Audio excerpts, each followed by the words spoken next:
Bonjour à vous et bienvenue pour cette deuxième conférence sur comment se crée la réalité.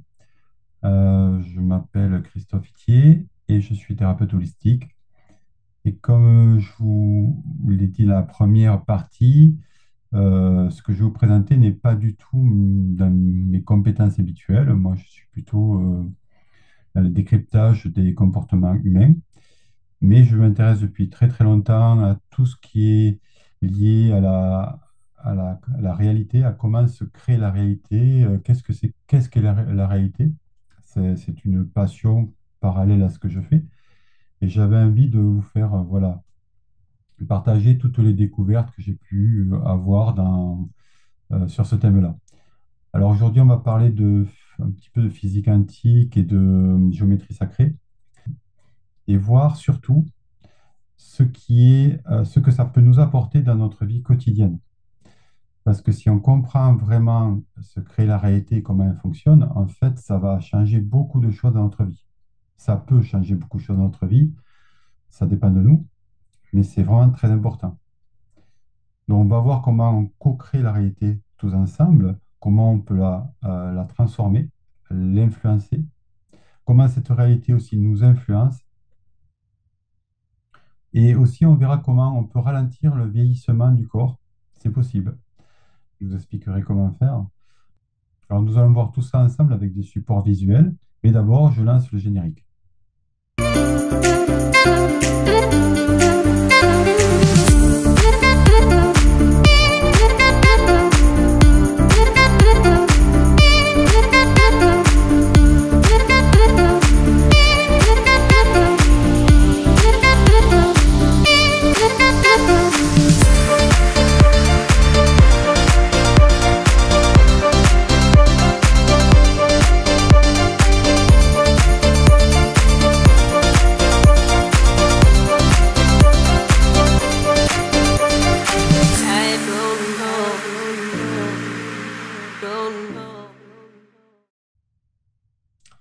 Allez, là, c'est parti pour de bon. Alors, pour commencer, je vais vous présenter un petit film de 3 minutes qu'on trouve sur YouTube et qui sont axés sur les cinétiques. Alors, vous allez découvrir ce que sont les cinétiques et vous allez découvrir le sujet sur le, c'est pour- et vous allez découvrir le sujet sur lequel je vais vous parler. C'est parti, je fais un partage d'écran et je lance. Ces expériences s'appellent de la cinématique. Ça consiste à prendre une matière et, comme vous le voyez ici, la matière c'est du solide, ce sont des grains de sable. A priori, ces grains sont parfaitement incapables d'avoir une structure. Et ce qu'on va faire, c'est simplement sur cette matière qui est inerte, qui représente chaos, si vous préférez, on va envoyer une onde sonore. Et on va voir que dès que l'onde sonore va, donc ici c'est quelqu'un qui chante,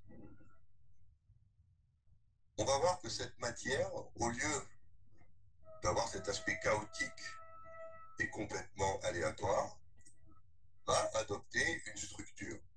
C'est-à-dire que vont apparaître des formes. Donc là, c'est une chanteuse qui chante des notes. Oui, plaque métallique. Alors, vous allez voir. Après, là, pour le moment, on vous montre ce qui se passe sur la plaque. Vous verrez ensuite comment la chanteuse transcrit ça.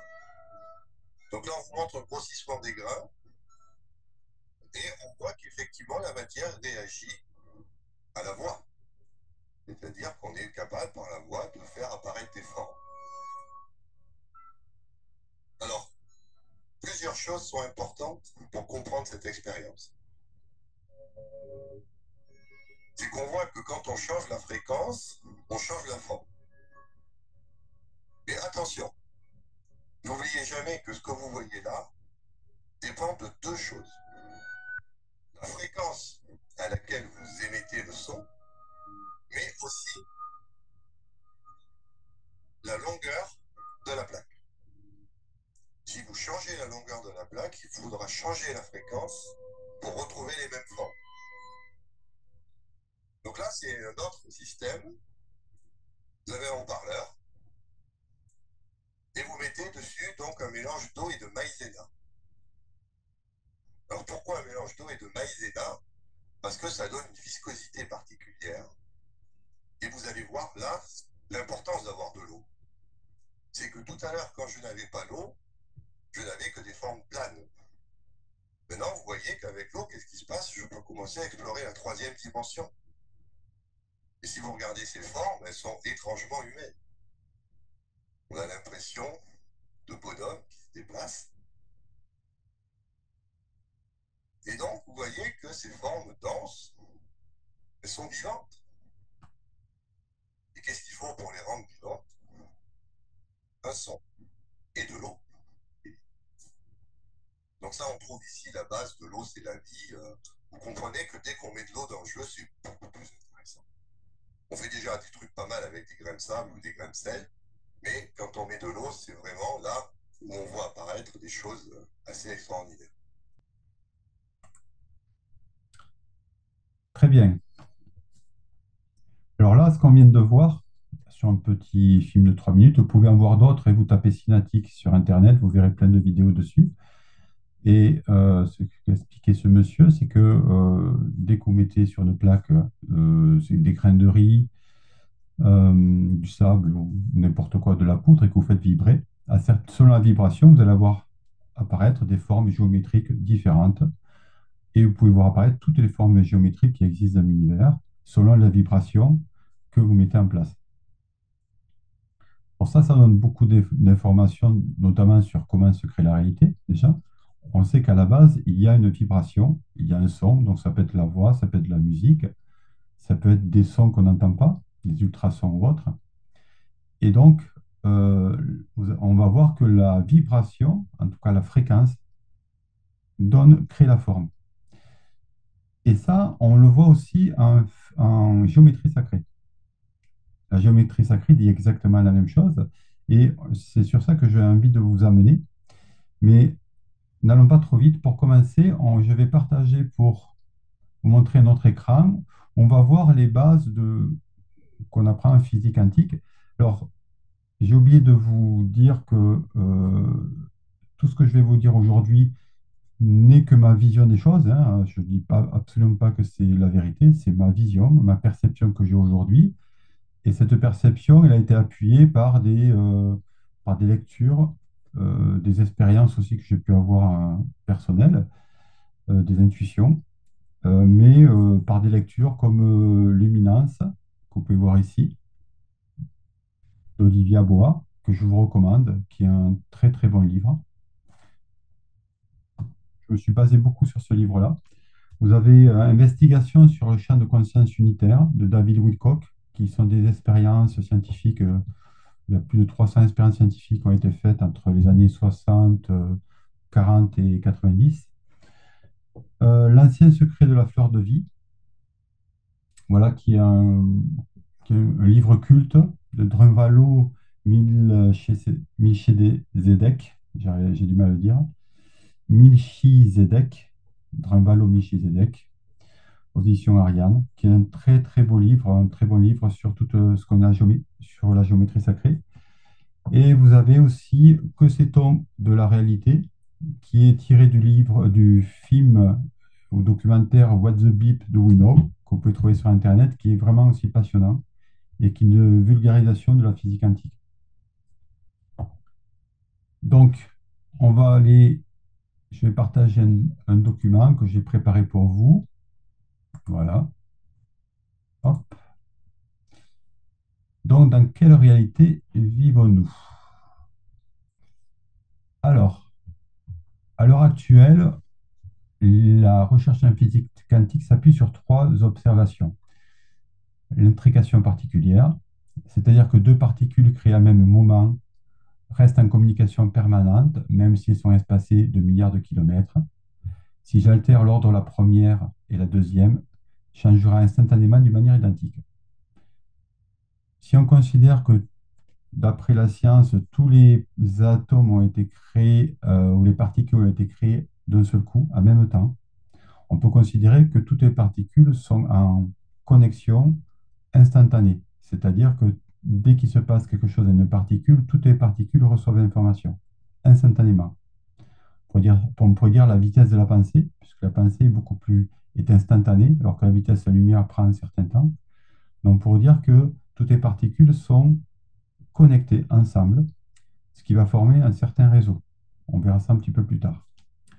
La deuxième observation, c'est l'indéterminisme, c'est-à-dire qu'un atome peut exister en plusieurs endroits en même temps jusqu'à ce que l'on vérifie ce qu'il fait. Influence de l'observateur, c'est-à-dire que derrière nous, euh, qu'on dise un atome ou une particule, c'est pareil, hein. Enfin, on verra plus tard la différence, mais c'est juste une question de grandeur. On va dire qu'il y a plusieurs, derrière moi, il y a plusieurs, par exemple, je prends toujours l'exemple des ballons qui rebondissent parce que c'est très simple à comprendre. Il y a des ballons qui rebondissent derrière moi, des milliers de ballons. OK. Euh, on va dire que potentiellement, il y a des milliers de ballons derrière moi, mais quand je vais me retourner, j'entends peut-être un ballon rebondir. Quand je vais me retourner, ou j'imagine qu'un ballon rebondit, je vais le voir à un endroit particulier. Donc, le fait de vérifier où se trouve le ballon fait que c'est moi, par mon influence, qui va le positionner dans un espace très précis. Voilà. Donc, mon intention va faire rebondir le ballon à un endroit très spécifique. Alors, ce n'est pas toujours mon intention consciente, attention, parce que j'entends déjà des critiques. C'est beaucoup plus rapide que ça, hein. C'est-à-dire qu'avant même qu'on ait pensé que le ballon rebondisse, non, il y a une partie de notre cerveau, une partie de nous qui a déjà localisé le ballon quelque part. Voilà, c'est beaucoup, ça va très très vite. Donc ça veut dire que s'il n'y avait pas d'observateur de la réalité, il n'y aurait pas de réalité apparente. On ne verrait absolument rien, on ne percevrait rien. On a besoin de quelqu'un de conscient pour percevoir la réalité. Sinon, il n'y a que des potentiels sans conscience. Donc l'observateur, la conscience est primordiale dans la perception et de la réalité. L'effet tunnel, c'est une particule est en même temps une onde et un corpuscule et peut jouer ainsi les passes-murailles. D'accord? Une particule peut devenir soit onde, soit un corpuscule. On verra plus tard ce que ça veut dire. Il existe pour expliquer ces observations trois théories. Il y en a peut-être d'autres actuellement qui sont sorties. J'ai fait ça il y a quelques années, donc peut-être ça a avancé, mais c'est les trois théories assez connues. La théorie des cordes. Les particules ne sont pas des briques, mais des cordelettes vibrant différemment. Donc les cordelettes, imaginez une corde de guitare, selon où vous la faites vibrer, en fait, ça va définir la masse, la charge électrique et d'autres caractéristiques selon l'endroit où on fait vibrer ces cordelettes. C'est une vision. La théorie holographique, alors la théorie holographique, c'est que l'univers est un hologramme et chaque partie contient le tout, notamment l'information. Vous savez peut-être ce que c'est un hologramme, c'est une image en trois dimensions qui sont faites avec des photons, des particules de lumière. Vous avez déjà vu, par exemple, aux actualités ou lors de manifestations, on en fait de plus en plus des hologrammes et on en voit beaucoup dans les films de science-fiction. C'est une projection de lumière, en fait, de quelqu'un d'autre qui est assis ailleurs. On prend ces informations, on les projette ailleurs. Bon. Là, par exemple, si je suis un hologramme et qu'on prend une particule de ma tête, un photon, et que je regarde au microscope, qu'est-ce que je vois dans le photon? En fait, je vais voir mon corps en entier, mais vu d'en haut, avec la vision vue de ma tête. Si je prends un photon de mon pied, je verrai l'hologramme en entier, mais vu d'en bas. Qu'est-ce que ça veut dire? Ça veut dire que l'univers serait un immense hologramme, quelque chose de fractal, et que chaque partie de cet hologramme contient le tout, mais d'un point de vue particulier, à une vision particulière de cet ensemble.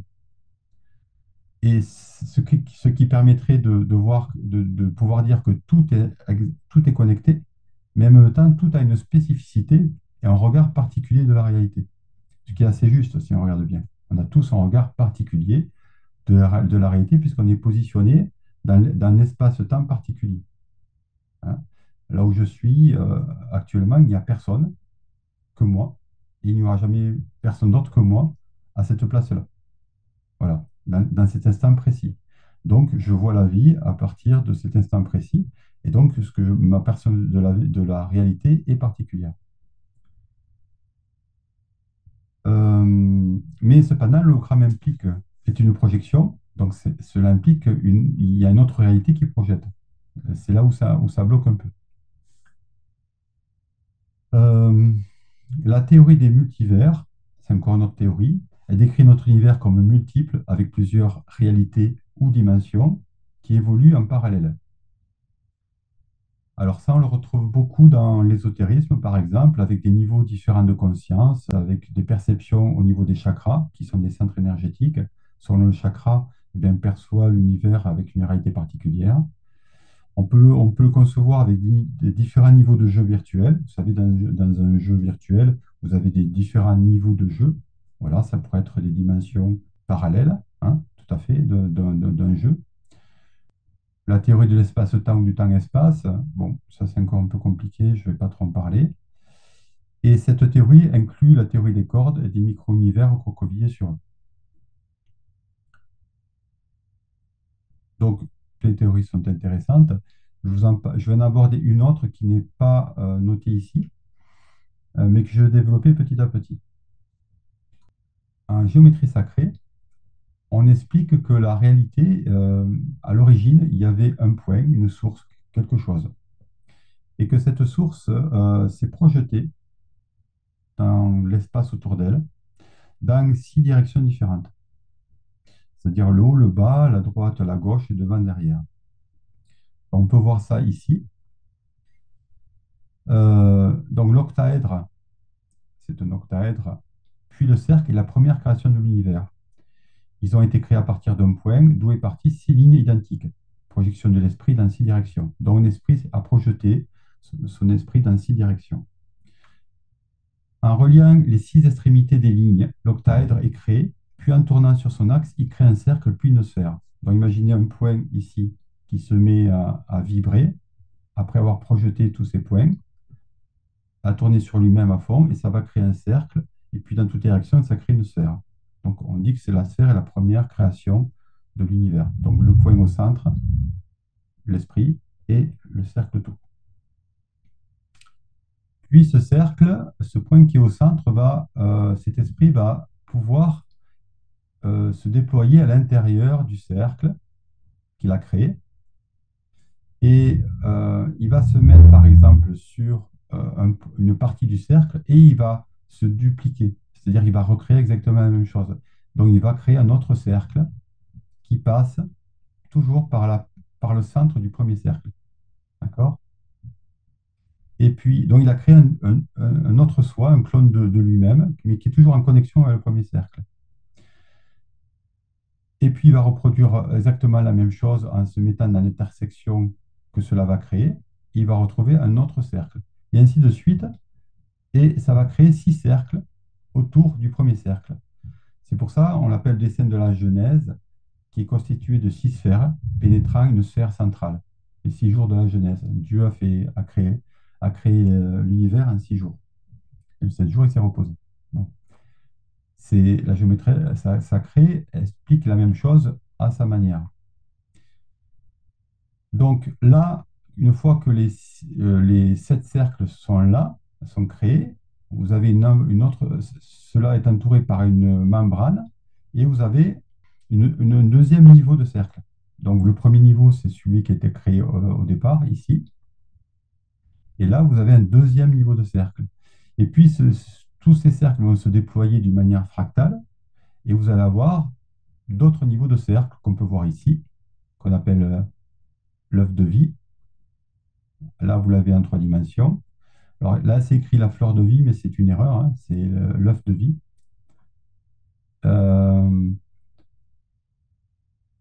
c'est à partir de lui que le cube, à partir de cet espace-là, en fait, à partir de toutes ces connexions qui se créent, en fait, on peut voir un cube apparaître. Avant, le cube n'existait pas. La géométrie du cube n'existait pas. Il faut attendre l'œuf de vie pour que le cube apparaisse. Et le cube, c'est le principe masculin. Le cercle, c'est le principe, la sphère, c'est le principe féminin, dont le masculin apparaît après le féminin. C'est intéressant à savoir. Euh, donc, comment cette géométrie apparaît? Ben, par toutes les connexions qu'il peut y avoir entre chaque cercle. En fait, ça va créer des lignes et on peut voir apparaître un cercle. Après lui, on a un troisième jeu de sphères qui va créer le fruit de la vie, 19 sphères. D'accord? Et puis, quatrième puis cinquième jeu de sphères qui va créer la structure appelée le cube de Métatron. Et c'est intéressant parce qu'à partir de ce déploiement, vont être créés les autres solides de Platon, qu'on appelle le tétraèdre, l'octaèdre, l'icosaèdre, le dédocaèdre et le cube qui était déjà créé. Donc il a fallu arriver à ce déploiement, au cinquième déploiement de sphère pour créer les, les premiers solides de Platon, les premières formes géométriques qui vont permettre, vous allez voir, que l'univers se crée d'une manière diversifiée. Puis ça va continuer d'une manière fractale. Là, on va arriver à un autre jeu de cercle qui construit, qu'on appelle la fleur de vie, qui est fait de 64 sphères, que tout le monde connaît plus ou moins. Et à partir de lui, il va se passer beaucoup de choses. 64 sphères, c'est un chiffre qu'on retrouve dans beaucoup de civilisations, dans beaucoup de, d'écoles ésotériques. Vous allez voir pourquoi plus tard. Donc la fleur de vie, c'est très beau. Ça continue à se déployer à l'infini et ça crée un réseau cosmique qu'on va appeler l'éther ou le champ de conscience unitaire en physique quantique. L'éther, c'est l'appellation qu'on donne dans l'ésotérisme, par exemple. Donc, c'est une grille énergétique de particules qui sont activées ou non. Hein. Donc, vous reconnaissez les cubes Métatron ici, en fait, avec chaque fois, il y a des fleurs de vie. On ne les voit pas bien, mais elles sont là. Et tout ça, en fait, crée une grille. Vous avez là la représentation de l'univers au niveau microscopique. Hein, c'est vraiment, on parle d'atomes, de particules. C'est très, très, très petit. Mais c'est la structure de l'univers. Mais qui va au niveau fractal, va se déployer sur le macrocosme. C'est-à-dire, au niveau de l'univers, si on regardait, par exemple, de très, très loin l'univers, on verrait exactement la même chose. D'accord? Donc là, on peut imaginer que vous avez des soleils gigantesques au centre de galaxies, ou ici c'est pareil, et on voit que tout est connecté, tout est un réseau. D'accord? Tout est un réseau. Donc tous les soleils dans toutes les galaxies sont en réseau. Alors ils sont en réseau, rappelez-vous, euh, par l'intérieur. Là, c'est une vision extérieure, c'est-à-dire qu'on a une géométrie dont on relie les points, mais tout est connecté puisque chaque particule est connectée à l'intérieur. Donc, chaque soleil est au courant de ce qui se passe chez les autres soleils et tout est connecté. Tout est un. Et nous sommes là-dedans. Euh, on va voir maintenant ce qu'on appelle la particule de Dieu. Euh, alors, quand je parle de Dieu, je parle de la source. C'est pas un Dieu, c'est pas un surhomme dans un nuage. C'est ce qu'on appelle le champ de conscience unitaire. C'est ça, Dieu, en fait. Hein. Voilà. C'est la partie subatomique de l'univers, où là, tout est connecté. Hein, il faut comprendre que dans le microcosme, il n'y a pas de différenciation, tout est absolument connecté. La différenciation se fait quand les, les particules s'assemblent pour devenir des atomes, les atomes s'assemblent pour devenir des molécules, qui s'assemblent pour devenir des cellules. Donc c'est là où la différenciation se crée de plus en plus et où la séparation se crée. Donc plus l'objet est gros et plus l'objet est complexe, on va dire que plus l'objet est complexe et pas gros, parce qu'il peut y avoir des grosses choses pas complexes du tout, mais plus l'objet devient complexe, plus il a l'impression d'être séparé, parce il n'est plus vraiment en contact avec les particules subatomiques, sauf si c'est fait un travail pour se remettre en contact. Mais les gens, par exemple, qui recherchent en méditation, être en contact avec la source, en fait, on dit pourquoi aller à l'intérieur de soi. On va à l'intérieur de soi parce que la source se trouve partout, mais au niveau subatomique. Ok. Donc, si vous arrivez à vous mettre en contact avec vos particules, vous serez en contact avec ce qu'on appelle Dieu, la source ou le champ de conscience unitaire. Et donc là, vous serez informé de tout ce qui se passe dans l'univers. Mais ça, c'est autre chose. Mais comprenez que voilà, on est en même temps la source et en même temps, on est une expression de la source, puisqu'en fait, on est là, on s'est complexifié. Donc, le vecteur équilibre, dans la géométrie sacrée, donc vous avez la sphère qui est quelque chose de parfait. Et derrière la sphère, vous avez l'octaèdre, mais qui va devenir après ce qu'on appelle le vecteur équilibre, qui est le, c'est une géométrie parfaite en fait. Pourquoi? Parce qu'il y a 12 rayons qui sont absolument identiques à l'intérieur. Ils font exactement la même longueur. Ce qui veut dire qu'il n'y a aucune tension à l'intérieur. S'il n'y a pas de tension, il n'y a pas de manifestation. Voilà, comprenez ça, c'est intéressant aussi. Pour qu'il y ait une manifestation de la réalité, il faut qu'il y ait une tension quelque part. Pour être vivant, il faut qu'il y ait une tension. S'il n'y a pas de tension, vous n'êtes pas vivant. D'accord? Donc la matière inerte n'a pas de tension. Pour que la vie existe, il faut qu'il y ait une tension. Donc ce que vous voyez là, une géométrie qui n'a pas de tension. C'est une forme géométrique qui n'a pas de tension. Donc c'est pour ça qu'on l'appelle la particule de Dieu ou la source de Dieu, celle qui compose tout le champ, la grille énergétique de l'univers. Tant qu'elle n'est pas activée, c'est-à-dire qu'on ne modifie pas sa forme, en fait, il n'y aura aucune manifestation dans l'univers. Bon, on va dire que c'est la truc d'origine. Bon, je ne vais pas vous le dire là, c'est un peu long et puis ça ne va pas vraiment vous intéresser. Je vous en parlerai dans une autre vidéo en question-réponse pour la troisième partie. Voilà, c'est l'aspect fractal du vecteur équilibre en fait, hein. Ensuite, il faut que je vous parle du torus, du tor. Si le vecteur équilibrium représente l'immobilité ultime de l'énergie, hein, l'immobilité ultime de l'énergie, c'est-à-dire qu'il ne se passe rien, le torus ou le tor nous montre comment l'énergie se déplace dans son processus de flux dynamique plus équilibré. C'est-à-dire le tor, c'est la forme que prend le flux d'énergie à tout niveau de l'existence, et c'est par lui que transite l'information. C'est lui qui véhicule l'information partout sur la grille énergétique. Alors voici ce qu'est un torus. Vous avez peut-être déjà vu, mais au milieu ici, on ne la voit pas, mais normalement, il y a le vecteur équilibre, c'est-à-dire la particule inerte. Et si elle se déploie, c'est-à-dire tout d'un coup, on va lui envoyer une impulsion, vous verrez comment. En fait, elle va créer un champ de conscience, un champ de force autour d'elle, un champ électromagnétique en forme de double 8. Et vous pouvez voir ici un entonnoir qui vient d'essence en particule, un entonnoir qui en ressort. Alors, ce que vous voyez là, c'est ce qu'on appelle un trou noir, hein, c'est-à-dire le départ d'un trou noir qui amène à la particule d'origine, et puis ça ressort par un trou blanc. Donc, c'est par là que le trou blanc, c'est par là que tout se crée, et par le trou noir, c'est par là que tout se décrée. Donc, l'information circule par le bas, de chaque côté, et puis revient euh, par le haut pour se recréer à nouveau. Et ce mouvement-là, c'est-à-dire que l'univers, on a l'impression qu'il est constant, mais c'est faux. C'est-à-dire que l'univers se recrée constamment. Alors, je ne me rappelle plus le nombre de fois par seconde, mais je vais dire une bêtise, mais allez, je vais dire allez, 600 fois par seconde, l'univers s'arrête et se recrée. C'est-à-dire 600 fois par seconde, l'univers, les informations qu'a l'univers passent par ici, par le centre. C'est comme une analyse qui se fait de toute information de l'univers.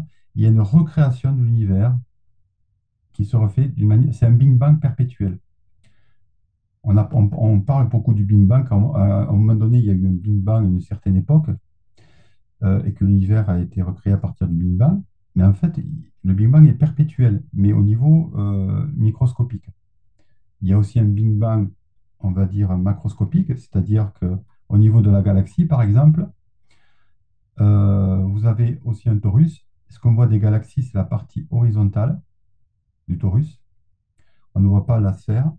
Mais si on observe le mouvement des étoiles à l'intérieur du torus, en fait, on voit que les étoiles partent sur le côté, de chaque côté ici, remontent, et ensuite toutes les étoiles sont absorbées par un trou noir et reviennent au centre. Et ça prend des milliards et des milliards d'années. C'est pour ça que notre galaxie est en expansion quand elle va vers le bas, et puis d'un coup, elle sera en compression, constamment. Et tout fonctionne exactement de la même manière, expansion, compression. Même nous, hein, en fait, on, on s'expanse, et puis tout d'un coup, ben, on vieillit, et puis à un moment donné, hop, on remeurt. Ouais, c'est exactement, tout fonctionne exactement de la même manière, mais sur des durées de temps différentes. C'est ça qui fait la différence. Là, on est à des 600 fois par seconde. C'est une bêtise, hein, c'est pas le chiffre, mais ça a été calculé. Là, ça prend des milliards d'années pour une galaxie.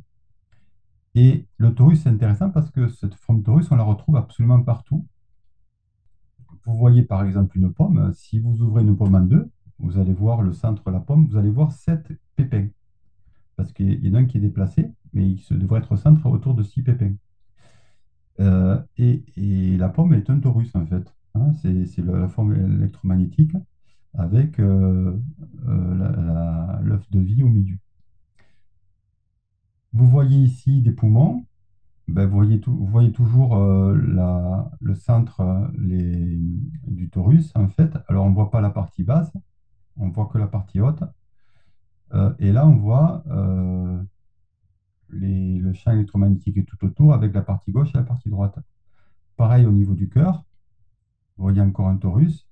Et on dit qu'au niveau du cœur, on a la particule de l'esprit, la particule divine qui est là et qui s'échappe quand on meurt, en fait, qui sort du corps quand on meurt. Ici, vous voyez qu'on a un torus autour de nous, ce qu'on appelle l'aura, avec chaque chakra qui sont aussi des torus. Donc, ce sont des vortex. En fait, un torus est un vortex à la base. Donc, tout est torus dans des torus, dans des torus, dans des torus, dans des torus. Bon, il y a encore un cerveau, la coupe du cerveau, avec l'hémisphère droit, l'hémisphère gauche, et avec l'épiphyse au milieu. Euh, j'ai dit l'épiphyse, en fait, c'est la glande pinéale qui est au centre, hein. C'est par elle qu'on communique. Là, vous avez une autre image un peu plus sophistiquée d'un être humain. Si on pouvait voir les champs électromagnétiques autour de nous, ben, c'est ce qu'on verrait à peu près. Donc là, on voit que chaque chakra est un torus. Donc, on voit tous les champs électromagnétiques qu'il y a d'un être humain. Donc c'est assez beau à voir, hein. Nos sens ne nous permettent pas de voir ça, pas encore, bien que certaines personnes commencent à voir ces champs-là. Mais voilà, la représentation d'une personne qu'on pourrait croiser dans la rue, on verrait ça en fait, si on avait cette perception-là. Vous avez des protons et des neutrons qui sont des torus et des électrons autour. Les électrons, c'est le champ électromagnétique d'un torus, toujours pareil. À part que là, il y a plusieurs torus à l'intérieur. Bon. Vous avez un œuf avec toujours l'entonnoir en haut, l'entonnoir en bas, le centre et le champ de force. Là aussi, on voit un torus, mais sur le plan horizontal, qui se déploie. Là, c'est un double torus, je vous en parlerai tout à l'heure. Les planètes sont aussi des torus, les soleils sont des torus, avec un pôle nord, un pôle sud, qui sont les deux ouvertures sur des plans. Alors, certains disent physiques, on ne sait pas. Il y a des photos qui montrent qu'il y a des ouvertures dans chaque pôle, avec, il y a beaucoup de théories sur la Terre creuse, il y a beaucoup de choses. En tout cas, on sait que c'est gardé par toutes les armées. Le pôle Nord est gardé par les armées sur le plan international et on ne peut pas s'y approcher. Il faut des autorisations. On se demande pourquoi. Pourquoi toutes les armées, en fait, toutes les nations ont mis de service militaire autour du pôle Nord. Il est censé ne rien avoir. Bon, bizarre. Pareil autour du pôle Sud. Bon, et surtout le pôle Nord. Bizarre. D'autres disent qu'il y a des ouvertures, mais c'est sur le plan éthérique ou astral, c'est-à-dire un plan qu'on ne voit pas visuellement. En tout cas, il y a beaucoup de théories là-dessus que je ne vais pas développer, mais vous voyez aussi un torus. Et au niveau des vents, des alizés. En fait, vous pouvez voir les vents qui viennent jusqu'ici, qui arrivent au niveau de l'équateur et qui remontent. Hop, et qui repartent ici, qui remontent. Donc, il faut un mouvement de 8 au-dessus de la Terre, puisqu'ils ne peuvent pas rentrer à l'intérieur. Et vous voyez la même chose ici. Donc, tout dans l'univers va suivre le même processus, le même mouvement, constamment, constamment, constamment.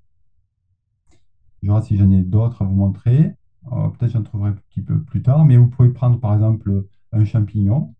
Un champignon, ben, vous avez la colonne qui monte et le déploiement en haut. On ne voit pas le déploiement du bas. Il n'est pas visible parce qu'on ne voit pas toujours tout le torus. On voit des fois des parties.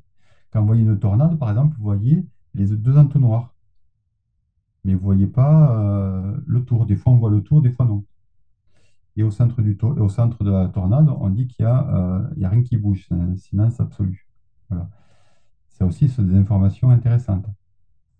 Quand vous voyez un champignon atomique, vous voyez aussi un torus. Vous voyez? Donc, quoi qu'on fasse, quoi que vous puissiez percevoir autour de vous, vous prenez n'importe quel fruit, vous regarderez, vous verrez un torus ou une partie d'un torus. Par exemple, une banane, un ensemble de bananes. Banane toute seule, on voit rien. Mais par contre, quand vous prenez la grappe de banane, vous voyez aussi un torus. OK? Donc, je vais revenir. OK, le double torus, qu'est-ce que c'est? Ben, tout simplement, les torus s'empilent les uns sur les autres pour que l'énergie circule, sinon il resterait un double vide à l'intérieur. Et donc, qu'est-ce qui va se passer quand un torus est sur un autre torus? Eh bien, vous avez un mouvement, au lieu qu'il rentre à l'intérieur qu'il revienne à l'intérieur du premier, il part sur le second. Et ça va faire un mouvement ondulatoire. OK? Donc, imaginez qu'il y ait d'autres torus et un mouvement ondulatoire qui part comme ça. Il y a toujours un mouvement qui part vers la gauche et un autre vers la droite, constamment. C'est toujours des doubles mouvements, hein, jamais un seul. Et donc, ce qui donne la double spirale ondulatoire qu'on retrouve partout. Quand vous représentez de l'énergie ou des fréquences, c'est toujours ondulatoire. Voilà. Des petites ondes ou des grandes ondes, constamment. C'est comme ça que se déplacent les ondes en suivant la circonférence des torus. D'accord? Ou des tores. Nassina Arenain en parle beaucoup. C'est un scientifique assez connu. Moi, j'ai écouté beaucoup de ses conférences, il est passionnant. Donc lui, il en parle aussi, allez l'écouter. Lui, c'est vraiment un scientifique, alors que moi, pas du tout. Je suis un vulgarisateur de ce que j'ai pu comprendre. Mais ce que je vous dis là, en fait, je n'invente rien. C'est des choses qui sont déjà connues, qu'on ne connaissait pas tout simplement, mais qui sont déjà connues. Alors lui, il dit par exemple, l'atome serait un mini trou noir ou blanc tournant à la vitesse de la lumière. Donc c'est ce que je vous dis, c'est un torus. Le trou noir, c'est l'ouverture en haut et le trou blanc, c'est ce qui sort en bas. Et bien sûr, il y a un trou noir au milieu de chaque chose dans l'univers, tout le temps, tout le temps, tout le temps. Hein. C'est juste un passage, le trou noir. Ici, on va aborder les cinq seuils de Platon et après, on reviendra vers le torus. Vous allez tout comprendre. Je fais tout un peu séparé, puis vous allez tout comprendre. Alors, selon les scientifiques Rob Johnson et Dr. Moon, alors Dr. Moon, c'est un des premiers à avoir créé un cyclotron. C'est un gars de niveau d'Einstein qui a créé le premier cyclotron pour arriver à créer de la fusion nucléaire. Donc, c'est pas Monsieur Tout-le-Monde, hein, c'est un très grand scientifique. Pour lui, la géométrie est la clé pour comprendre la création d'atomes. Et pour lui, la fréquence produit la géométrie et la géométrie produit la matière. Qu'est-ce que ça veut dire? C'est-à-dire que vous faites vibrer, euh, vous envoyez un son, vous faites vibrer. Ça va créer une forme géométrique dans l'espace. Donc, par exemple, ça va créer la forme d'un tétraèdre, ici, qui est la forme de la pyramide. Quand cette forme est créée, cette forme va attirer des photons de lumière. Et ces photons, en fait, vont remplir cette forme. Et là, par exemple, il ne peut y avoir que 4 photons. 4 protons, excusez-moi, je parle de particules, mais c'est des protons. C'est un peu plus gros, c'est des protons. Il ne peut y avoir que 4 protons ici. Et le tétraèdre représente l'élément feu. D'accord? Vous allez voir que chaque solide de Platon représente un type d'élément. Donc là, vous avez le feu. Ce qu'on appelle le feu, l'élément feu, est créé à partir du tétraèdre. Et lui, il est particulier aux autres, c'est-à-dire qu'il n'a pas d'inverse. Parce que tous les solides de Platon et tous les dérivés des solides de Platon, parce qu'en se mélangeant, ça va donner tous les solides qui existent, vont avoir des opposés. Le tétraèdre n'en a pas. Il est spécial. Il n'a pas d'opposé géométrique. Son opposé est encore un tétraèdre. D'accord? Euh, il est spécial et joue un rôle différent. C'est le photon. Donc 4 protons. Puis vous avez le cube qui se compose de 8 protons. Et le cube, ça représente l'atome d'oxygène. Donc là, on retrouve la, le la catégorie cartésienne, comme dire, ben ouais, il y a des atomes d'oxygène, il y a des atomes de palladium, de silicium. En fait, quand on voit un atome d'oxygène, c'est un cube qu'on voit où il y a 8 protons coincés à l'intérieur. D'accord? Donc ça voudrait dire il y a deux tétraèdres qui se sont déplacés, qui sont entrés qui sont entrés dans un cube. Puis vous avez l'octaèdre qui fait de 14 protons, et lui, ça va donner le silicium. D'accord? Et ça représente l'élément R, alors que le cube va représenter l'élément Terre. D'accord? Là, vous avez l'octaèdre, lui représente 8 protons. Non, 14, excusez-moi, je dis n'importe quoi. Ensuite, vous avez l'icosaèdre qui représente l'eau, ici. Donc, lui, c'est 26 protons. Alors, les protons, comprenez que ce sont des 26, quand je dis un proton, c'est aussi un torus. D'accord?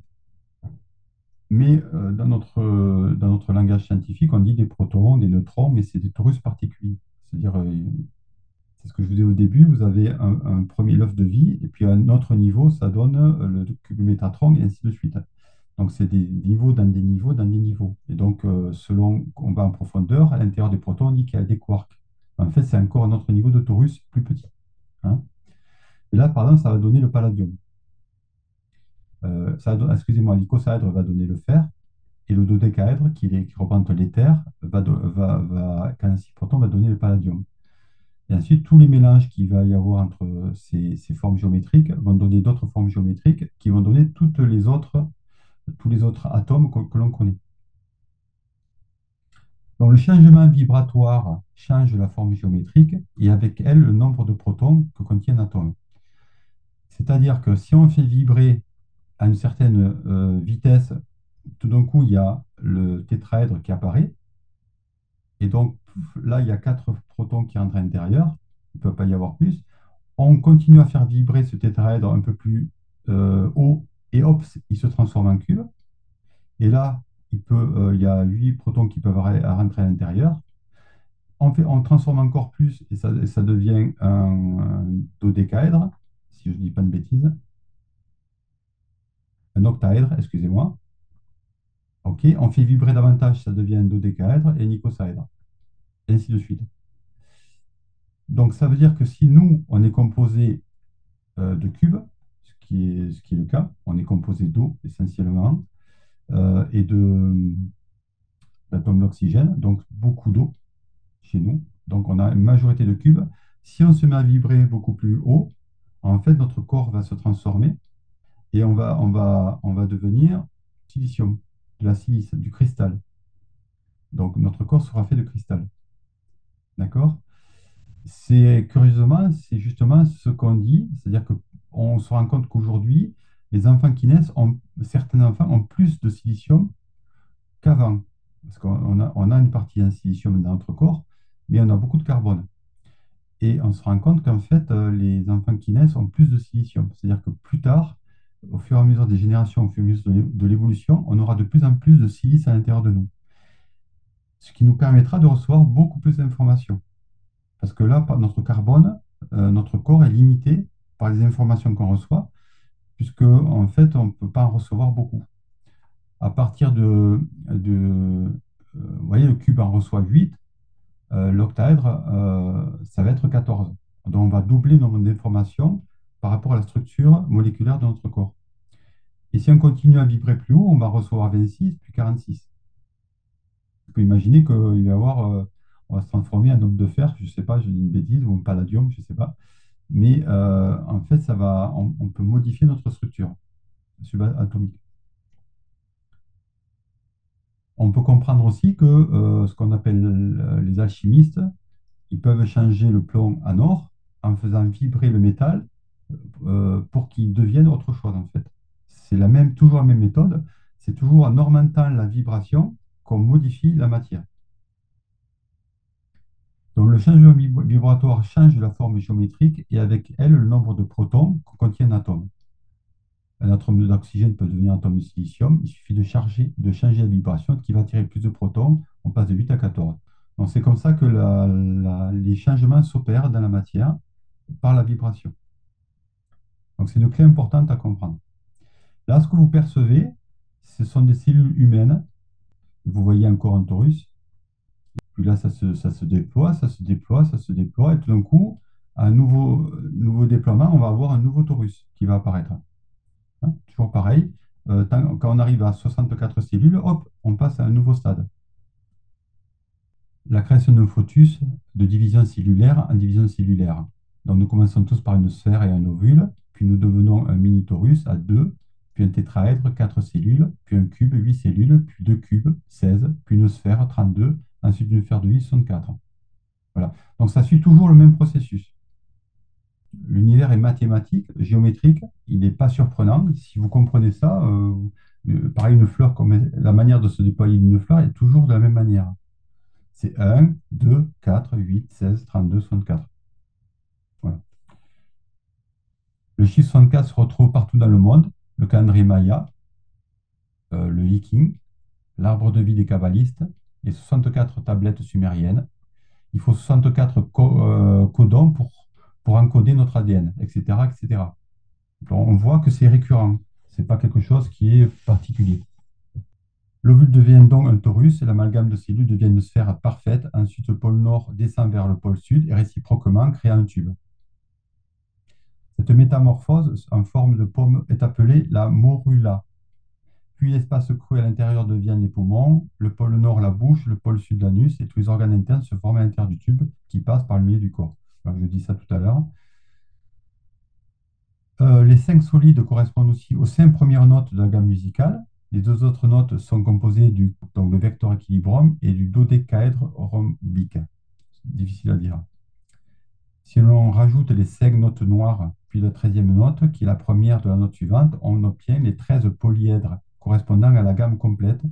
À partir de ces 13, on peut obtenir 13 autres identiques, mais renversées, ce qui fait 26 formes possibles dans l'univers. Donc il n'y a pas plus de formes possibles dans l'univers que 26 formes. Alors, de quoi sont constituées les particules? On va y revenir plus tard si on a le temps parce que c'est un peu compliqué. Là, vous voyez aussi une autre image avec la Terre, une particule et un cerveau. Et vous voyez que c'est vraiment la même chose. Donc, nous avons un trame de l'univers où les particules sont désactivées.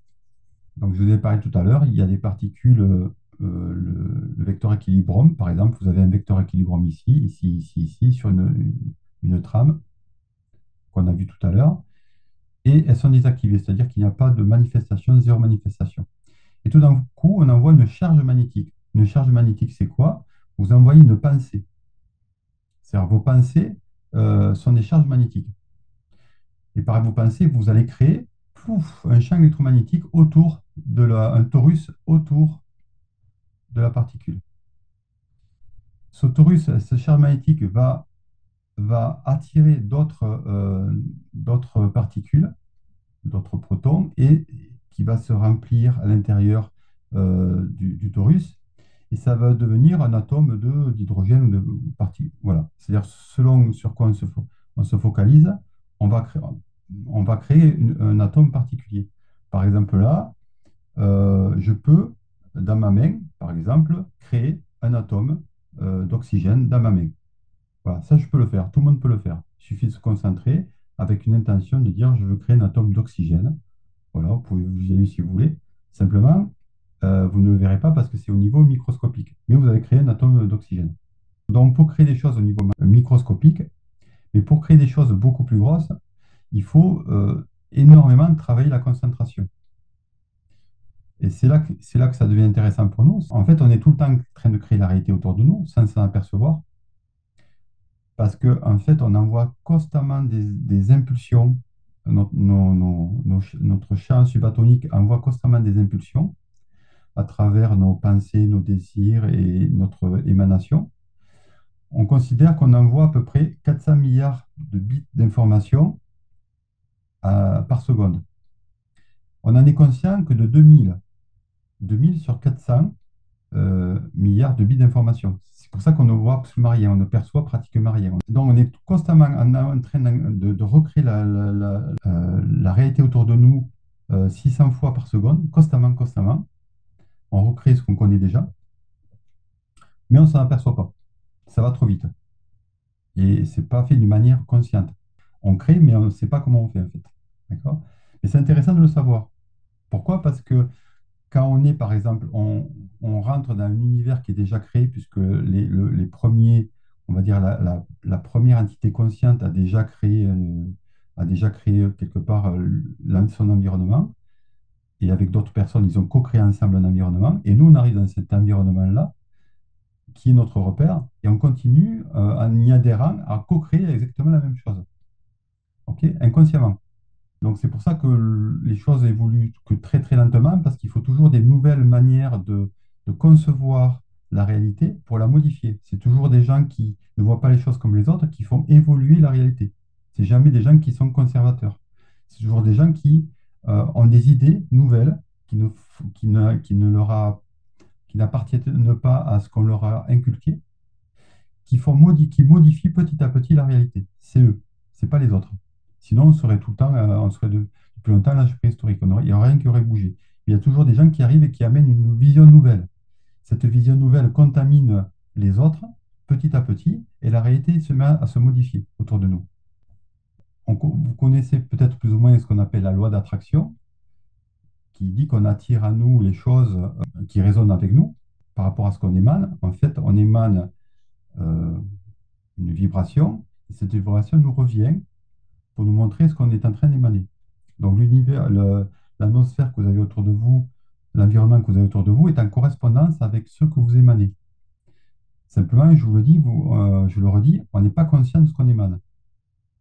Il y a des gens qui disent oui, je vis dans un environnement qui ne me correspond pas, mais en fait, si, il vous correspond totalement. Simplement, n'avez pas conscience qu'il y a des parties de vous qui demandent que cet environnement soit fait de cette manière-là, en fait.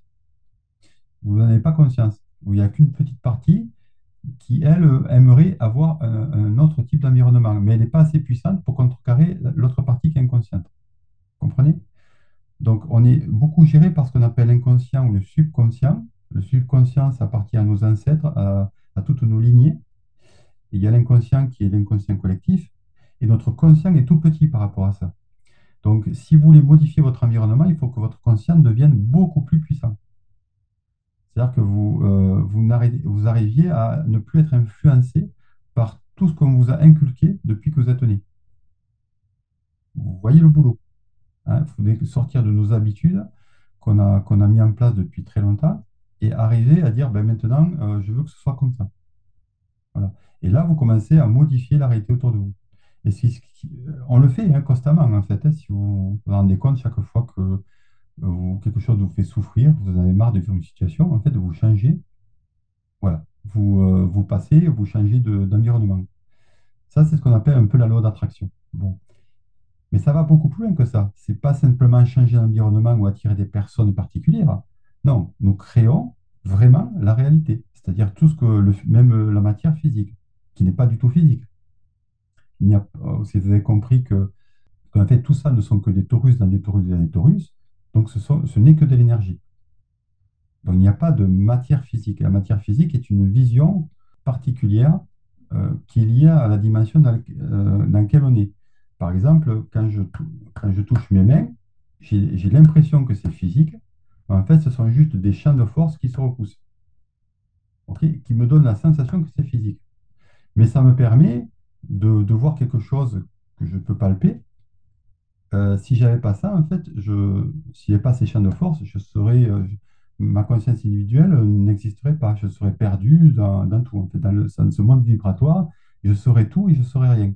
Donc, on a besoin, les sens ont été créés pour pouvoir structurer les choses, pour donner une vision particulière de la réalité, qui est une illusion, mais une illusion qui nous permet d'expérimenter. OK? Donc, il n'y a pas de matière, hein. Il faut sortir de l'idée qu'il y a de la matière. Ça n'existe pas, la matière.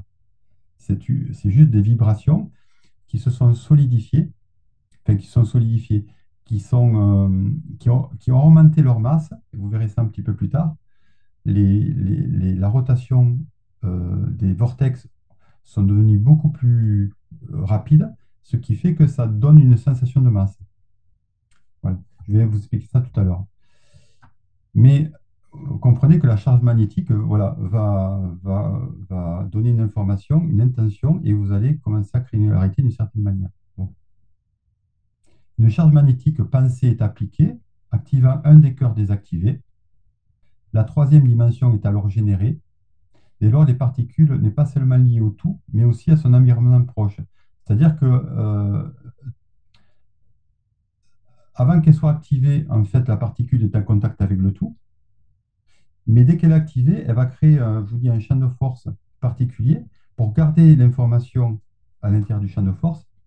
L'information, ça peut être bah, je suis Christophe, hein, par exemple. Et elle va garder ça dans le champ de force pour pas que ça s'échappe. Sinon, on oublierait constamment qui on est en fait.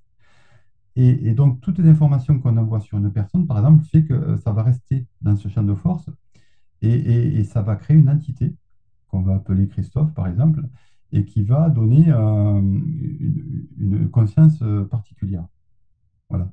Et si on fait exploser ce champ de force, en fait, ben, il n'y a plus rien. C'est-à-dire qu'il va rester juste la conscience universelle, c'est-à-dire la conscience que tout est un. Donc, ce qu'on appelle l'ego, c'est ce champ de force qui collectionne toutes les informations, les photons d'informations à l'intérieur de nous, et qui crée un semblant d'identité. OK?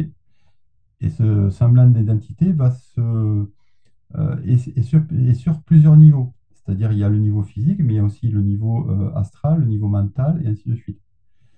Donc, quand on meurt, on ne perd pas l'identité de Christophe, je perds juste les, les- les conditionnements qui sont liés au corps physique. Mais je ne perds pas les conditionnements qui sont liés au corps astral ou au corps mental. Vous voyez. Ça, on pourra en parler dans la troisième partie, où là, je vous ferai des questions-réponses. Mais continuons sur ces charges magnétiques. Alors, une particule seule est très instable car les photons non chargés viennent heurter la particule et repartent chargés. L'union faisant la force, les noyaux magnétiques des particules agissent les uns sur les autres, s'assemblent, laissant moins de prise aux photons. C'est ainsi qu'un atome se crée et qui dure plus longtemps qu'une particule. Parce que si la particule était seule, en fait, à chaque fois, il y a des photons qui passent et qui absorberaient les informations. Donc, en se mettant les unes sur les autres comme ça, celles qui sont au milieu sont protégées, quelque part. Ok. Donc, on ne peut pas, l'information reste bloquée. Donc, c'est comme ça qu'un atome se crée, quelque part. Une particule, c'est vraiment, c'est infime, ça. L'information passe et s'en va, et ainsi de suite. L'eau est l'égale à l'émotion. Ça, c'est intéressant.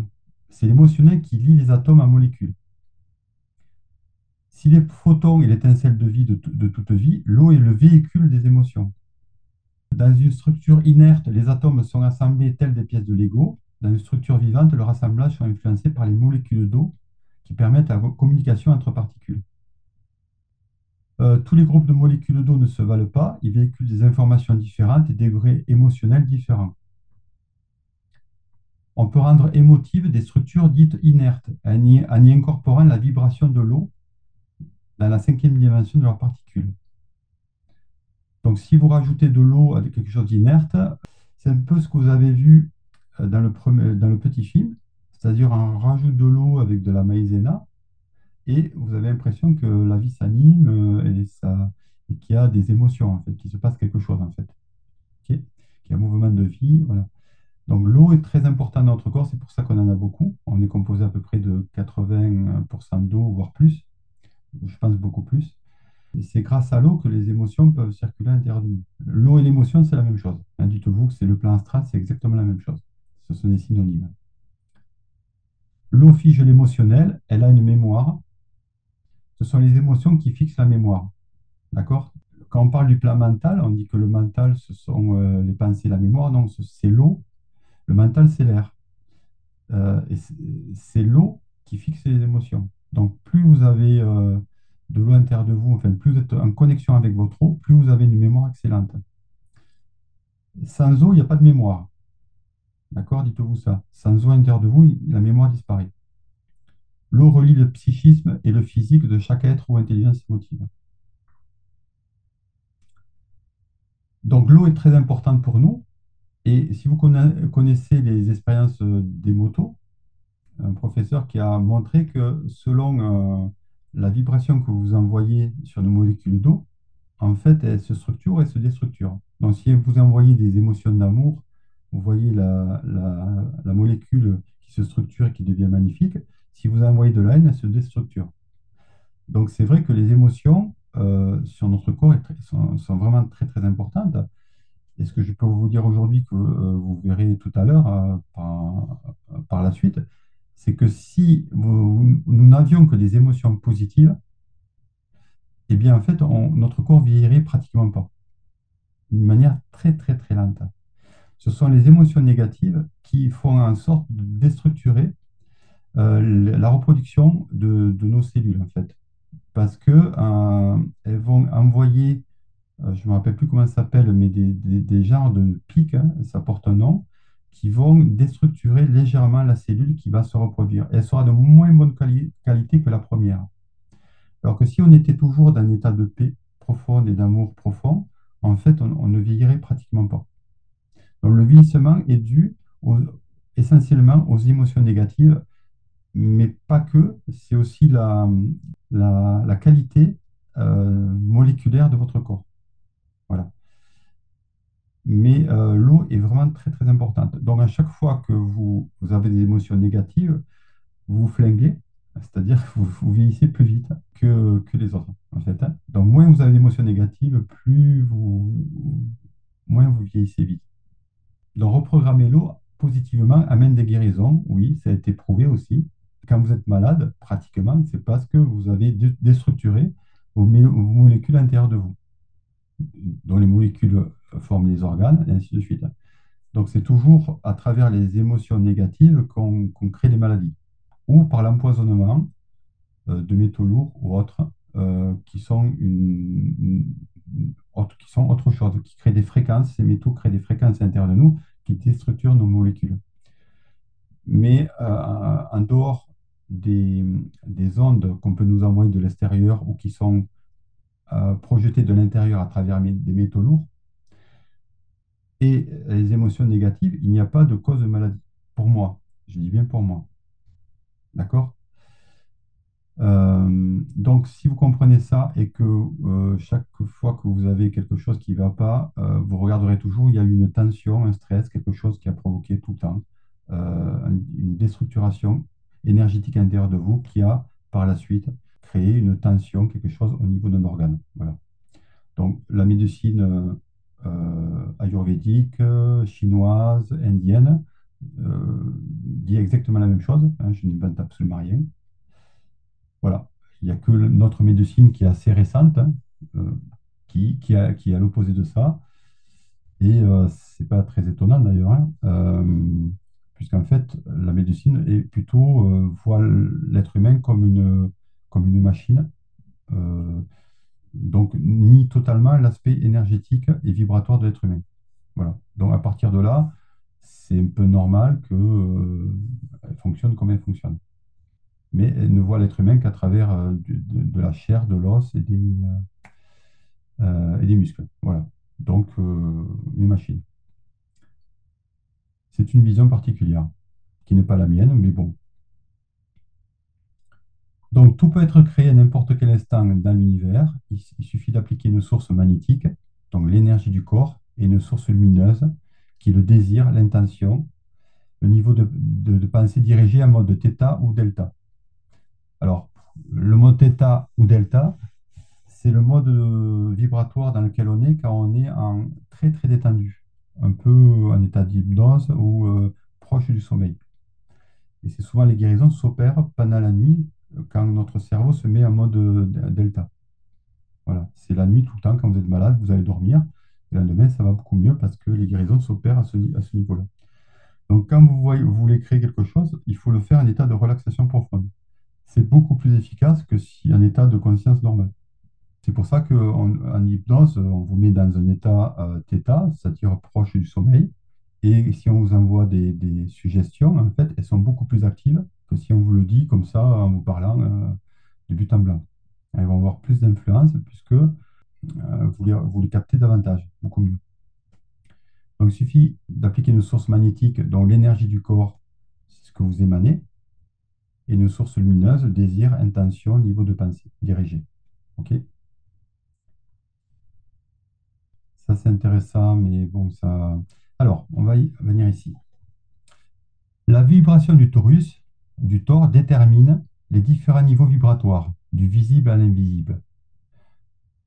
D'accord? La vibration du torus détermine le niveau vibratoire. Alors, qu'est-ce que c'est le niveau vibratoire? Ben, là, vous voyez ma main.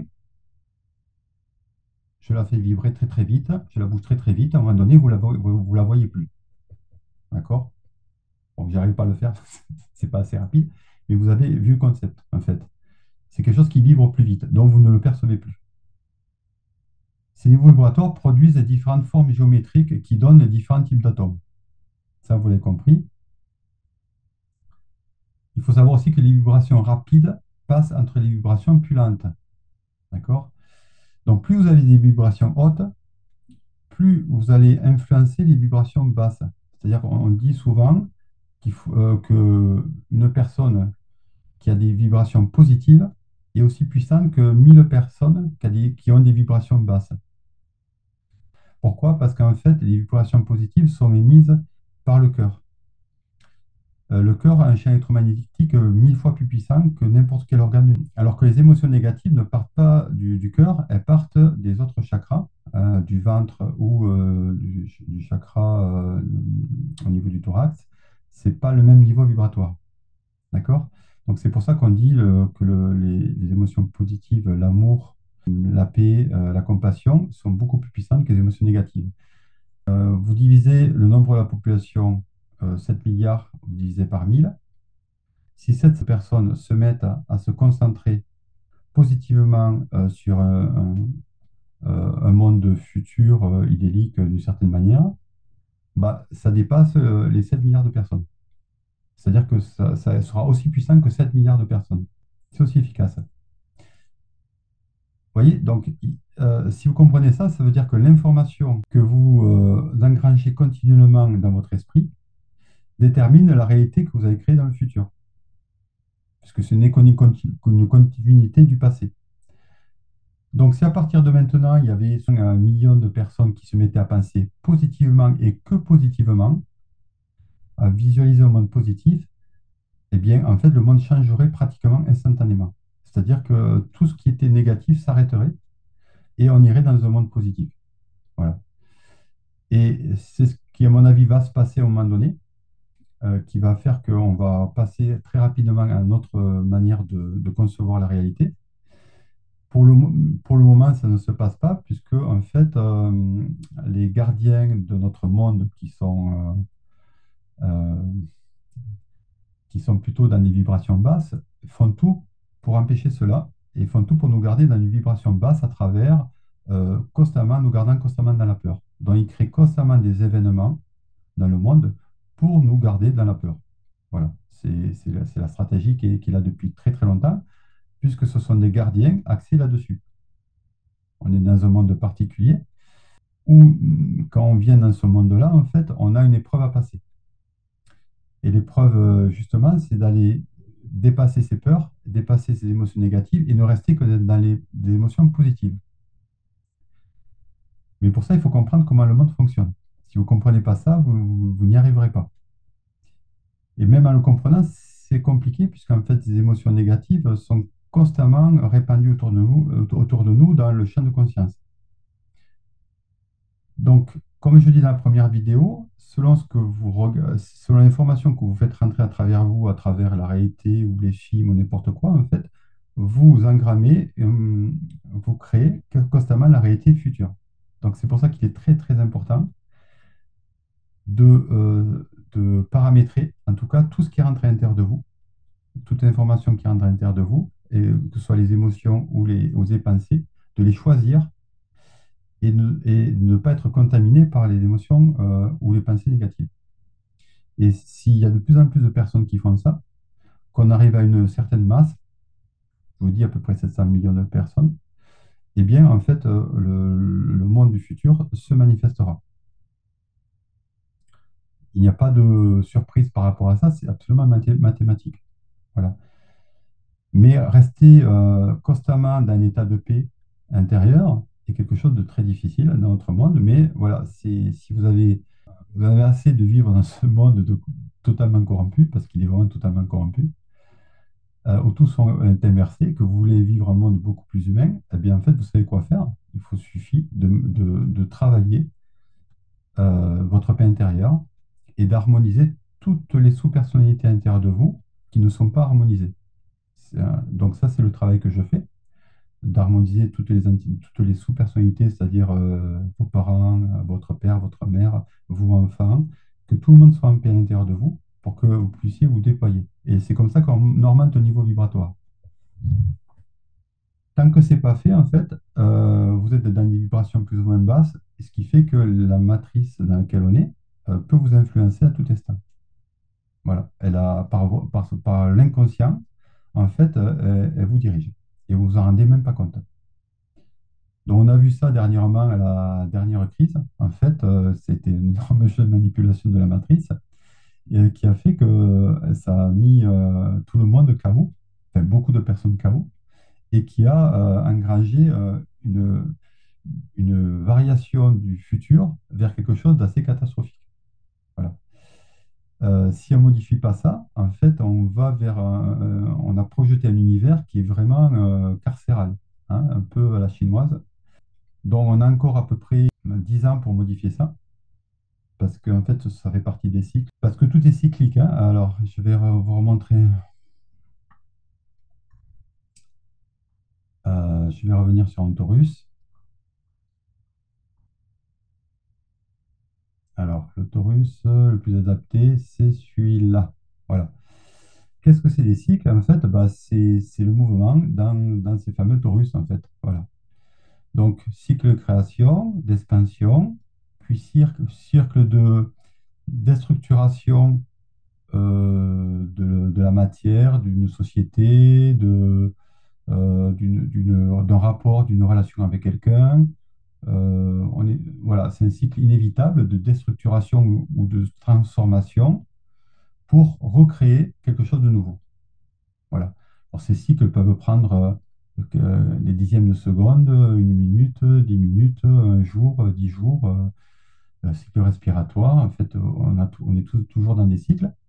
Et donc, voilà, ces cycles durent un certain temps et après, hop, ils se répètent à l'infini. Donc, il y a toujours un cycle de création, un cycle de déstructuration. Voilà. Là, on est dans un cycle de déstructuration de l'ancien monde, et tant mieux, et on est en train de créer un nouveau monde. Mais ce qu'on voit, c'est la résistance de l'ancien monde qui ne veut pas lâcher. Et donc, il essaye de ralentir le cycle du Taurus, en fait, en nous amenant sur un Taurus parallèle, un monde parallèle, où là, en fait, le cycle n'est pas au même niveau. Donc, c'est comme s'ils essayaient de remonter le temps. Bon. Donc, ça rame, mais ils peuvent ralentir un petit peu, mais ils ne peuvent pas constamment arrêter le processus. Voilà. Donc, ça, c'est notre histoire, mais c'est pour vous montrer que inévitablement, on va dans un cycle nouveau, mais on est dans une période où justement, on est ici en train de créer, de projeter le futur monde. Et ce cycle-là va durer, on va dire, à peu près 1000 ans. Et là, c'est un cycle de 50 ans qui a commencé avant 2012 et qui se finira en 2037, je vous avais dit, selon le calendrier Maya. Et donc, ce qui va être décidé là, au niveau collectif, va se manifester. Donc, on a intérêt, pendant 10 ans, à travailler énormément sur notre paix intérieure, de plus en plus, et à contaminer tout le monde, si on veut, si on veut que dans 10 ans, il y ait un monde vraiment très beau qui émerge pour tout le monde. Sinon, Si on reste dans nos peurs, dans nos confrontations, dans notre colère, en fait, bah, ça va se continuer à se manifester pendant 1000 ans et là, pour la suite. Voilà. Donc, c'est bon à savoir. C'est pour ça que je fais aussi ces conférences. C'est pour expliquer que c'est vraiment aujourd'hui, on est dans une période spéciale de transition et qu'il faut en profiter. Alors, il n'y a pas que moi qui le dis, mais ça, je vous l'explique d'une autre manière, en fait. Voilà, à travers les taurus. OK. On va voir un truc qui est très intéressant. OK. On a vu la vibration du torus détermine différents niveaux vibratoires. Le sens de la rotation du torus détermine s'il tourne vers la droite, parce que ça vibre, mais ça tourne aussi. Donc si ça tourne vers la droite, c'est pour ça que les derviches tourneurs, ils tournent vers la droite tout le temps, hein.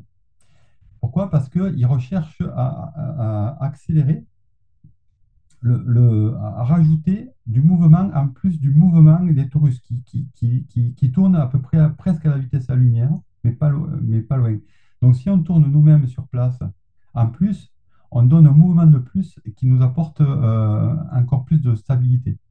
Voilà, c'est pour ça que la technique marche des derviches tourneurs, de tourner vers la droite, c'est une technique pour augmenter la vibration vers la droite des torus. Donc s'ils tournent vers la droite, ça apporte de l'ordre, de l'attraction, de la cohérence. Donc, on dit que les personnes qui sont cohérentes sont très charismatiques. Le centrage, on est au cœur du vortex, l'absorption d'énergie, le ralentissement du flux temporel. Donc, on ralentit le vieillissement, le flux temporel. Je vous en parlerai après tout à l'heure. S'il tourne vers la gauche, au contraire, les taurus, ça déstructure. Ça amène le chaos, l'incohérence, la répulsion, le décentrage, l'émission d'énergie, le feu, l'accélération du flux temporel. Et on va voir ce qui influence les taurus à tourner vers la droite ou vers la gauche. On va le voir plus tard. Vous avez compris, c'est une question de rotation. Maintenant, la vitesse de rotation. Donc ça tourne, mais à quelle vitesse? Si on augmente la vitesse de rotation du torus, ça détermine la force de gravité ou de répulsion, la masse ou son absence. Donc plus ça tourne vite, c'est un peu comme on fait tourner, vous savez, la salade dans un panier à salade. À un moment donné, plus vous allez vite, plus la salade est scotchée au panier, elle ne peut plus bouger. Donc ça augmente pratiquement sa masse. Ça tourne à une vitesse d'une certaine manière, donc ça maintient une cohérence en fait, de certaines masses. Donc si on voulait devenir plus léger, il faudrait diminuer la vitesse de rotation de nos torus à l'intérieur de nous. Ok, et là, on l'éviterait. Ce qui nous manque pour pouvoir créer dans notre dimension, créer réellement, alors il paraît que des êtres arrivent à créer réellement de la matière. Il y a certains maîtres spirituels qui sont connus pour ça, mais parce qu'ils ont travaillé pendant des heures et des heures et une vie entière, la puissance de concentration. C'est la capacité de projeter notre conscience dans les particules pour créer ou décréer un objet. On le fait ça d'une manière inconsciente quand on veut réaliser un projet. Par exemple, on se concentre sur le projet, on y pense, voilà, et petit à petit, le projet se met en place. D'accord. Et plus on est focalisé dessus, plus il se met en place. Mais on peut le faire aussi au niveau de la création de la matière. Voilà. C'est juste que ça demande des années d'entraînement, de concentration. Et une fois que vous savez le faire, vous pouvez le faire après d'une manière instantanée. Donc ça, on arrivera à faire ça dans le futur. C'est quelque chose qu'on apprendra dans le futur et que tout le monde sera capable de faire dans le futur. Mais aujourd'hui encore, on n'en est pas là. Le mouvement crée le temps. Le mouvement crée le temps. Et oui, s'il n'y a pas de mouvement, il n'y a pas de temps. D'accord? Donc il faut qu'il y ait de l'espace pour qu'il y ait du temps. S'il n'y a pas d'espace, il n'y a pas de temps. Puisque c'est le mouvement, le fait de sentir le temps qui passe, c'est c'est parce qu'il y a un mouvement. Penser, c'est un mouvement. Ouais, c'est quelque chose qui se déplace. Voilà. Et donc, ça donne ces notions de temps. Voilà. Donc, c'est le déplacement de l'espace qui crée le temps, et c'est aussi le déplacement des pensées. Si nous étions immobiles sans aucun mouvement, c'est-à-dire sans respiration, pensée, ressenti ou mouvement du corps, dans un décor immobile, il n'y aurait pas de temps. Le temps n'existerait pas. Ce serait un concept qui n'existerait pas. D'accord? Kozyrev, qui est un chercheur russe, a fait beaucoup de recherches sur la notion de temporalité. Et il s'est rendu compte que la vitesse du temps est déterminée par la vitesse de rotation des deux hémisphères du torus. Le flux temporel ou le champ de torsion se déplace en tourbillonnant en spirale. Bon, il a redécouvert en fait les torus, en fait, mais il s'est rendu compte lui aussi que s'ils tournaient vers la droite, sans les aiguilles d'une montre, ils absorbent le flux temporel et en le ralentissant. D'accord? Donc, ça ralentit le temps. S'il tourne vers la gauche, il accélère le flux. Le temps est lié à l'élément feu, au photon. Donc, la chaleur va accélérer le temps, le flux temporel, et perturbe la transmission des informations électriques. C'est vrai que plus il fait chaud, moins on arrive à penser, moins on arrive à être cohérent. Les gens qui vivent dans des pays très chauds, c'est très difficile pour eux. Si vous faites un sauna, à un moment donné, bah, vous vous rendez compte que cette notion de feu, en fait, est assez perturbatrice. Elle est purificatrice, mais perturbatrice. Mais ce que fait le feu, c'est que ça nous fait sortir de plus en plus d'informations, notamment à travers la sueur. Mais si vous avez par exemple vous êtes dépressif ou si vous avez des émotions récurrentes, des émotions ancrées en vous que vous n'arrivez pas à faire sortir, ben, faites des initiations au feu. Par exemple, les huttes à sudation, où là, en fait, ça va accélérer les évacuations des informations que vous avez à l'intérieur de vous, qui sont là depuis longtemps, vous allez les sortir.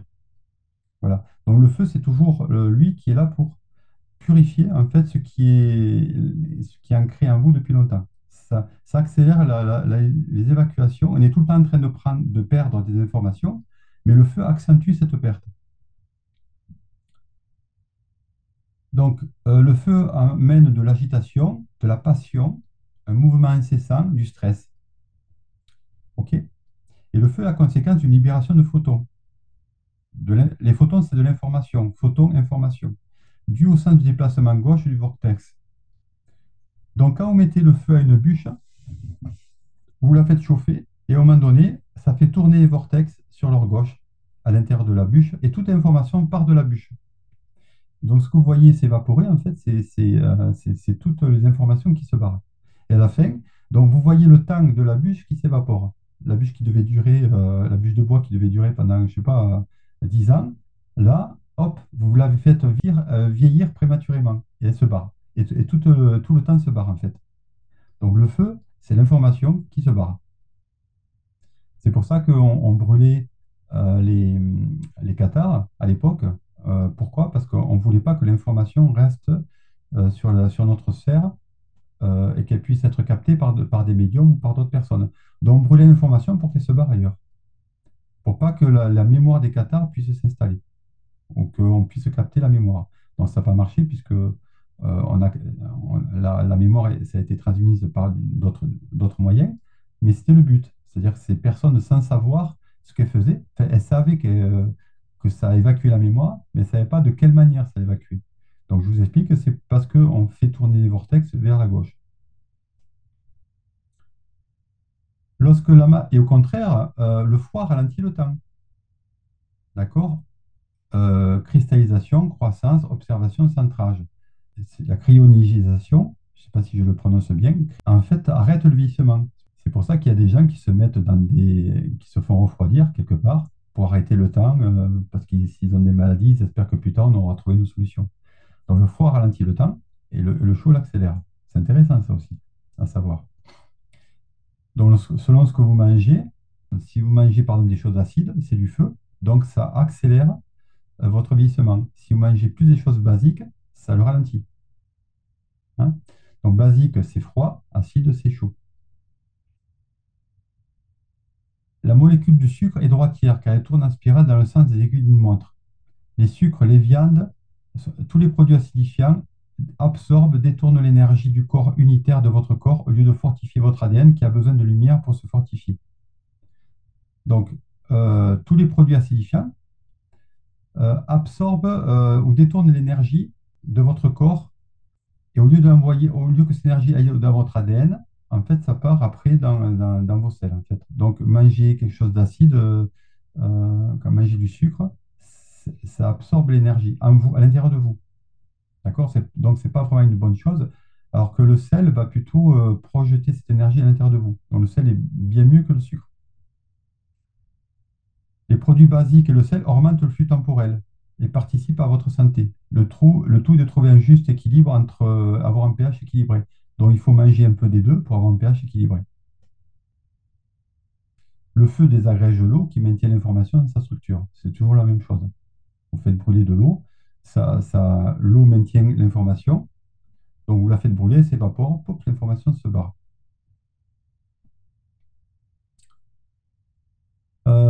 Intéressant, le PVC et l'aluminium font obstacle au tourbillon d'énergie du champ unitaire. Le champ unitaire, c'est le mouvement du torus. C'est une mauvaise idée d'habiter dans une roulotte en aluminium, par exemple. Et l'aluminium, c'est pas bon non plus d'en consommer. Or, or, qu'est-ce qu'on met dans certaines choses que je tairai? On met de l'aluminium. D'accord? Et ça a un effet nuisible, en plus que c'est un poison, c'est un effet nuisible au niveau de nos champs unitaires. Donc, il est très important d'évacuer tous les métaux lourds qu'on peut avoir à l'intérieur de nous, qui ralentissent notre tourbillon d'énergie, qui nous empêchent de monter d'un niveau vibratoire. Donc, plus on a de l'aluminium à l'intérieur de nous, plus on a des métaux lourds comme le mercure, plus on reste en basse fréquence. Vous comprenez? Donc, tout ça, il y a plein de gens qui le savent, en fait, qui l'utilisent, mais contre nous. Voilà, tout simplement. Conclusion. Si on reconnaît que 99,89% de l'univers est composé de vide, il ne reste que 0,01% pour la matière. Et encore, moi je vous dis, pour moi, il n'y a pas de matière. C'est une illusion, c'est juste une manière de percevoir des torus, la matière. Peut-être qu'en fait la matière n'existe pas et que tout est dans ce monde et que de la lumière manifestée. Oui, pour moi c'est le cas. Que la lumière vibre, que la lumière est consciente. Oui. Que chaque partie vibre en son sein, que c'est la fréquence de lumière qui détermine la composition de chaque particule. C'est ce que je vous ai dit tout à l'heure. Qu'il suffit de changer la fréquence pour changer la matière. Maintenant, voilà, c'est toujours pareil, c'est selon vos croyances, vos convictions, puisqu'on est tout le temps en train de créer la réalité par rapport à notre vision de la réalité, comment on l'aperçoit. Donc, si on vous a conditionné pour voir la réalité d'une certaine manière, eh bien, tout le reste, pour vous, n'existe pas. Voilà. Donc, plus vous êtes ouvert à des possibilités incroyables, plus elles se manifesteront dans votre vie. C'est aussi bête que ça, puisque nous sommes les créateurs de notre réalité. Maintenant, pensez toujours à quelque chose, c'est-à-dire que si vous êtes tout seul à vouloir créer une réalité face à des personnes qui projettent une réalité opposée à la vôtre, vous n'y arriverez pas, puisque le champ de conscience collectif, en fait, va venir s'opposer au vôtre. C'est pour ça qu'il y a des personnes qui essaient de manifester des choses positives dans la vie et ils ont toujours des bâtons dans les roues constamment, puisque la masse ne veut pas. La masse refuse, puisqu'elle est conditionnée pour rester à un certain niveau, refuse que ces choses-là apparaissent. Donc, comme on est tous en train de co-créer, il n'y a pas quelqu'un de plus fort que l'autre, pouvoir dépasser la conscience collective, il faut y mettre énormément d'énergie, de volonté, de désir, pour que ça puisse à un moment donné émerger ou se mettre en lien avec d'autres personnes. Vous voyez? C'est comme ça que ça marche, pour moi. Je dis bien, hein. Et puis dans 10 ans, je dirais c'était connerie. Mais aujourd'hui, pour moi, c'est vrai. C'est comme ça que ça marche. Donc, je vous partage juste ma conviction. Je ne vous dis pas que c'est la réalité. Je vous dis comment moi, je perçois la réalité. Ouais, bien d'accord. Peut-être que vous êtes en accord avec ça. Peut-être que vous n'êtes pas en accord. Euh, L'univers n'est qu'une sorte de pâte à modeler que l'on modèle à son gré par la cohérence de la pensée. La matière étant des formes pensées figées. Pop, pop, pop, pop, pop. Bon, voilà, je crois que je vais m'arrêter là. Il y a plein d'autres choses que je pourrais vous dire, mais ça va faire un petit peu long. Voilà, par exemple, je voulais parler des états modifiés de conscience. Voilà, vous avez l'état bêta, c'est l'état habituel. Là, par exemple, je suis en état bêta, hein, 13 Hz et plus. L'état alpha, c'est de 8 à 12. L'état θ de 5 à 7. Et l'état delta de 0,5 à 4.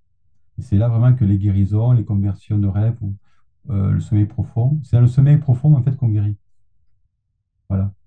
Ou par l'hypnose ou la méditation profonde. Voilà. visualisation lucide, état de transe, hypnose, méditation profonde. C'est là où vous aurez le maximum d'effets. Dans l'état bêta, c'est pas génial ce qui se passe en fait. Il faut vraiment le faire beaucoup, beaucoup, beaucoup, y passer beaucoup de temps en état bêta. Alors qu'en état θ, ça va plutôt assez vite.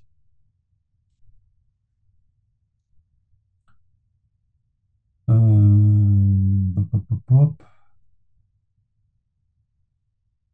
L'ADN fantôme, c'est intéressant aussi. Il s'est rendu compte que on était tout le temps en train de perdre donc, des photos.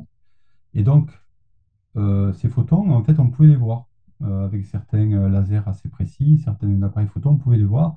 Par exemple, là, je vais me lever et pendant 30 jours, il va rester ma forme holographique en photon.